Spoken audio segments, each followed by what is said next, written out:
नमस्कार, आप देख रहे हैं लाइव हिंदुस्तान। लोकसभा चुनाव 2024 के लिए मतगणना का काम जारी है और बिहार की एक सीट जिस पर थी सबकी नजर, काराकाट लोकसभा सीट, जहां से भोजपुरी के जाने माने स्टार पवन सिंह उतरे थे मैदान में और उन्होंने मुकाबले को काफी रोचक बना दिया था। धुआंधार चुनाव प्रचार किया, भोजपुरी सितारों की लाइन लगा दी और ऐसा माना जा रहा था कि पवन सिंह यहां पर कोई बड़ी चुनौती पेश कर सकते हैं एनडीए के उम्मीदवार उपेंद्र कुशवाहा के सामने। लेकिन कई बार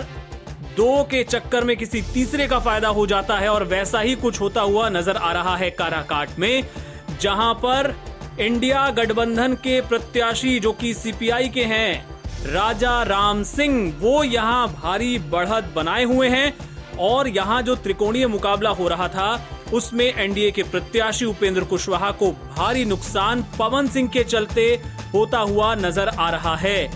अब जबकि ये वीडियो आप देख रहे हैं तब तक 48,000 वोटों से राजा राम सिंह कुशवाहा आगे चल रहे हैं और ऐसा माना जा रहा है कि ये निर्णायक बढ़त है। इसे पाट पाना ना तो अब उपेंद्र कुशवाहा के लिए संभव होगा और ना ही पवन सिंह के लिए, जो कि तीसरे नंबर पर चल रहे हैं और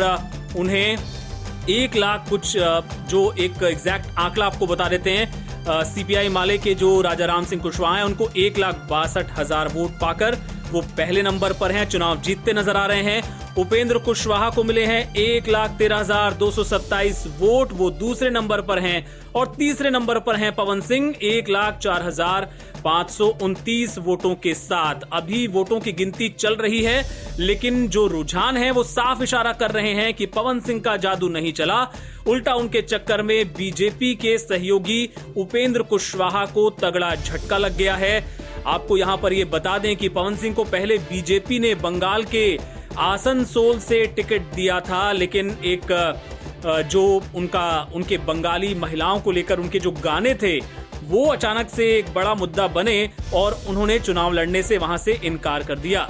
लेकिन आसनसोल छोड़ने के बाद उन्होंने तय किया कि वो अपने दम पर अपने बूते काराकाट सीट से चुनाव लड़ेंगे, क्योंकि उन्होंने अपनी मां से वादा किया है। अपने मां से किए वादे का हवाला देते हुए उन्होंने यहां से चुनावी मैदान में उतरने का फैसला किया। बीजेपी ने काफी मान मनव्वल की, लेकिन पवन सिंह नहीं माने और प्रधानमंत्री नरेंद्र मोदी की रैली के एक दिन पहले पवन सिंह को बीजेपी से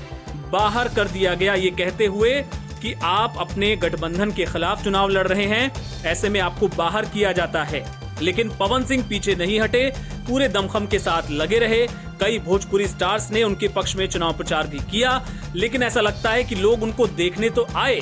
लेकिन वोट उनको उस हिसाब से नहीं मिले और अगर मिले भी तो एक तरह से वोट कटवा का काम उन्होंने किया, जिसका फायदा इंडिया गठबंधन के प्रत्याशी राजा राम सिंह कुशवाहा को मिला और काराकाट में वो जीत की ओर बढ़ते नजर आ रहे हैं, जबकि पवन सिंह को तगड़ा झटका लगता नजर आ रहा है और उपेंद्र कुशवाहा के हाथ से भी ये सीट निकलती नजर आ रही है।